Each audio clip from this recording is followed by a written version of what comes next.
Sunod, mga kababayan. Ito ha mga kababayan, alam kong sanay na tayo sa Davao City. Ha? Alam kong sanay na tayo sa Davao City, mga kababayan. So, I mean, hindi na siguro kayo magtaka dito. Ha? Mga kababayan, sino po ang nakanood sa balita na may nahulihan ng 7 million ecstasy sa Pampanga? Sino ang nakapanood sa balita na nahuli ang 7 million worth of ecstasy sa Pampanga?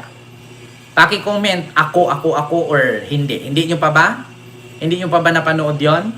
Yung 7 million worth of ecstasy sa Pampanga? Napanood nyo ba sa TV? Mga kababayan, nako, ito. Sa Pampanga hinuli. Sa Pampanga hinuli ang ecstasy tablet. Mga tabletas yung kulay violet. Nung nakaraang araw lang yan. At ang idineclared ng nagpadala ay ito'y mat. Ayan, parang, parang kutsyon, basta parang ganon. Diniklara na rubber mat, parang ganon. So ito mga kababayan, ang tanong, galing Australia. Pinasok sa Pilipinas, nahuli ng custom sa Pampanga. Sa Clark. Ngayon, saan nga ba ang dala? Davao City. Patay kayo dyan. Davao City pala. Ang location ng pagbabagsakan noong, ito, ayan, nakita nyo yan, yung mga tabletang ecstasy. Party drugs. Ayan, mga kababayan, kita-kita nyo na. Kita ninyo? Sa UNTV hanapin muna natin sa UNTV. Alam nyo ba kung saan pala ibabagsak yan? Sa Davao City. Putang ina talaga tong Davao. Ay nako, ito mga kababayan, hanapin natin UNTV. Kasi alam ko ano to ecstasy. Ito, i-search ko lang muna mga kababayan. Ito, UNTV Davao City, Pampanga. Wait lang mga kababayan. Bago lang po siyang legitimate na anak nitong kanyang adopters. Ito yun mga kababayan, sa UNTV yan. Ito ba yun? Ito ba yun? Prescription, Davao City, Pampanga. Kaso medyo malayo-layo na yun mga kababayan kasi ang UNTV maraming balita to mga kababayan, ako sa mga nanonood ng balita na may nahuli sa Pampanga ng ecstasy na bulto-bulto, milyon-milyon ang halaga, umabot ng 7 million.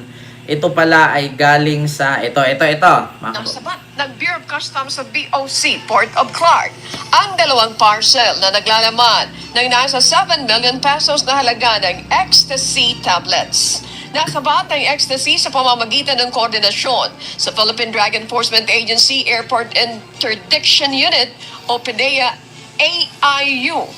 Ang mga shipment mula sa Austria at patungo ng Davao City, nasa higit 4,000 mga tableta na ecstasy ang nakuha sa mga parcel.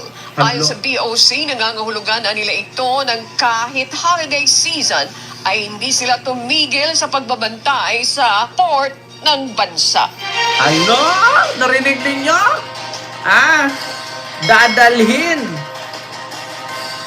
Dadalhin sa Davao City. Ala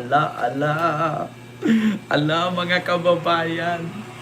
Dadalhin sa Davao City. Diyos ko naman. Diyos ko, anong nangyari? Ulitin ko baka hindi nyo narinig. Port of Clark, ang dalawang parcel na naglalaman ng nasa 7 million pesos na halaga ng ecstasy tablets. Nasabat ang ecstasy sa pamamagitan ng koordinasyon sa Philippine Drug Enforcement Agency Airport Interdiction Unit o PDEA AIU. Ang mga shipment mula sa Austria at patungo ng Davao City, nasa higit 4,000 mga tableta na ecstasy ang nakuha sa mga parcel. Ayon sa BOC, nangangahulugan na nila ito ng kahit holiday season ay hindi sila tumigil sa pagbabantay sa port ng bansa. Kita ninyo? Alam nyo, Gagamitin yun sa New Year. New Year yun, mga kababayan. Naku, kita ninyo. Sa Davao City pala ang shipment na babagsakan. Galing Austria. Ito. Sa mga basahin natin yung balita dito sa isang radio station. Ito, DXDC 621 RMN Davao. Ito po, mga kababayan. Basahin natin na DXDC RMN Davao. 7 million ecstasy tablets to be traveled to Davao City from Pampanga. About 7,040,125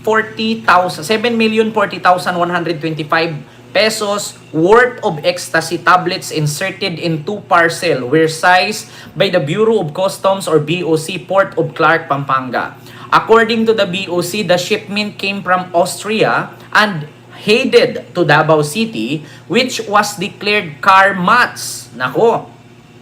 But the examination of the parcel authority, their 4,124 ecstasy tablets were found where only one consignee was the receiver of 2 parcels. Hala!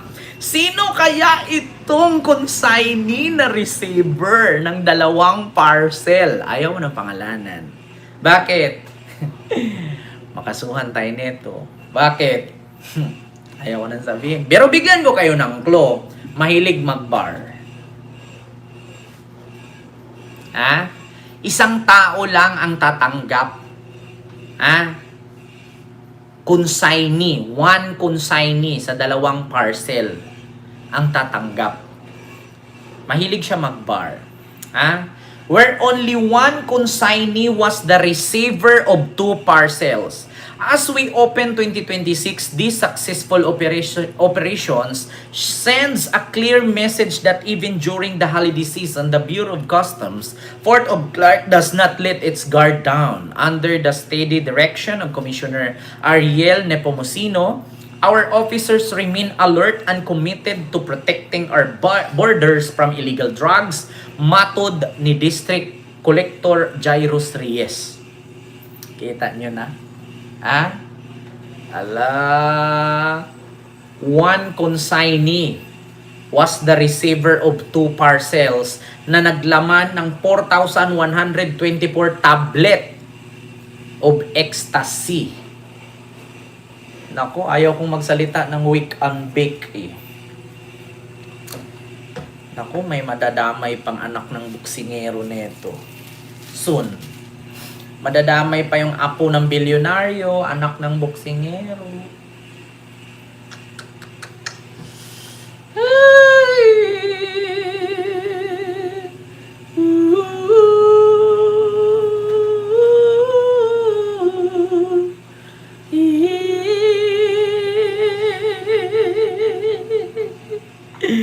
Madadamay pa yung anak ng buksingero, apo ng bilyonaryo. Anak ng politician. Mahilig mag-bar. Wala akong sinabing pangalan. Ay, naku. Kung naalala ninyo mga kababayan, yung unang nabiktima dyan, yung nag-party-party sa Pansol. Diba? Naalala nyo yung nag-party-party sa Pansol na nahulihan sila ng ganyan? Ala, maraming apo ng politician doon. May anak din ng, may apo din ng billionaire.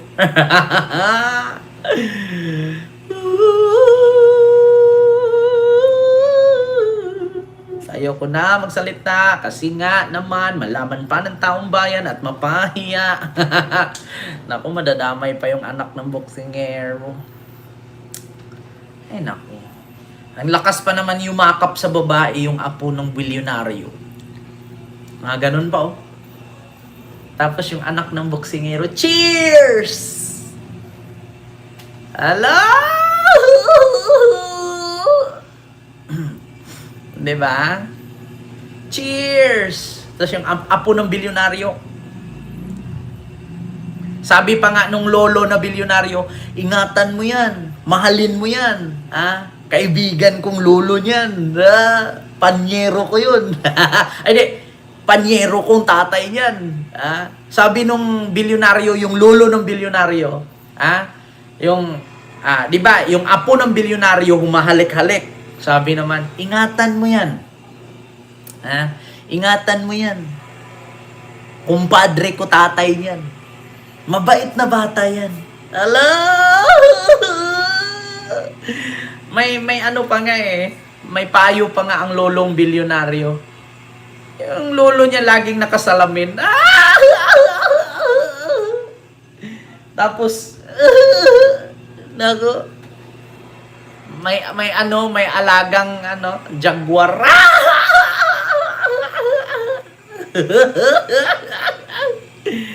Ay, nako. Diyos ko, mag-iingat kayo. Sunod. Ito, may mga nag-comment, Sabi, aanhin namin yan dito sa Davao ang ecstasy. Nga, mga tulog naman mi by 9 p.m. Unya, manirado na sadmi ng 1 a.m. Natutulog na daw sila ng 9 p.m. at magsasara na daw sila ng bar ng 1 a.m.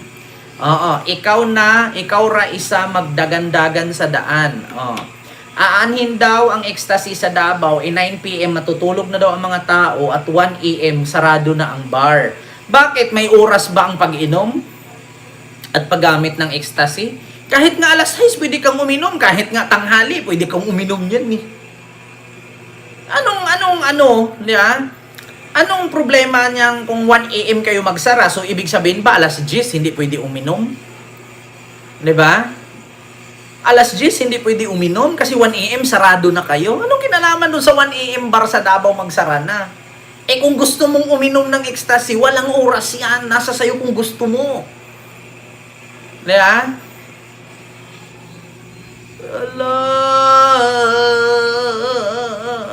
Diyos niyo, Marimar. Ipapaalam pa ba sa may-ari ng bar? Sabi dati damay pang piste, damay pa ang Davao. Sino naman kasi mag-ecstasy dito na meron naman kaming curfew? Bakit kahit naka-curfew hindi ka pwede uminom? Ano ba yung ecstasy? Binibit-bit mo? Ano ba yung ecstasy? Isang malaking karatula? Sa labas mo pa inumin? Bakit ganun? Mga taga Davao, wag kayong alam mo naman bobo kayo dyan. Nagdi-defend kayo dyan. Tanggapin nyo na Davao talaga ang bagsakan ng parcel. Diba? So, ibig sabihin ba may curfew kayo, hindi na pwede uminom? Anong kinalaman ng curfew? Ang ecstasy, iniinom kahit nasa loob ng kwarto. Diba? Kahit nasa loob ng CR. So anong kinalaman? Kaya lalabas ka pa? Magpahuli ka pa sa tanod bago ka uminom? Utak pulburon. May nagsabi pa nga, galing sa Ilocos yan. Ano ba? Norte o sur?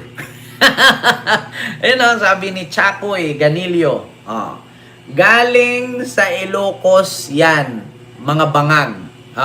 Bisaya yon, tinagalog ko lang. So ano ba? Sur o norte? Nagtatanong lang Ala. At least na balita, naharangan agad. Di ba?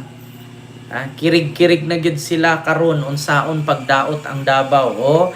Nanginginig na daw sila paano sirain ang Davao. Sira ba yan? Ibinalita yan. Di ba? Kung yung nakasulat sa parcel at ilabas ng Bureau of Customs kung sino ang tatanggap niyan, magulat kayo. Di ba? Sabi ko nga sa inyo, Davao grabe party drugs sa Davao ang delivery galing Austria. Kaya pala yung isa kong kakilala dyan na congressman pupunta ng Austria. Kaya pala Austria World Tour. Wala akong sinabing pangalan.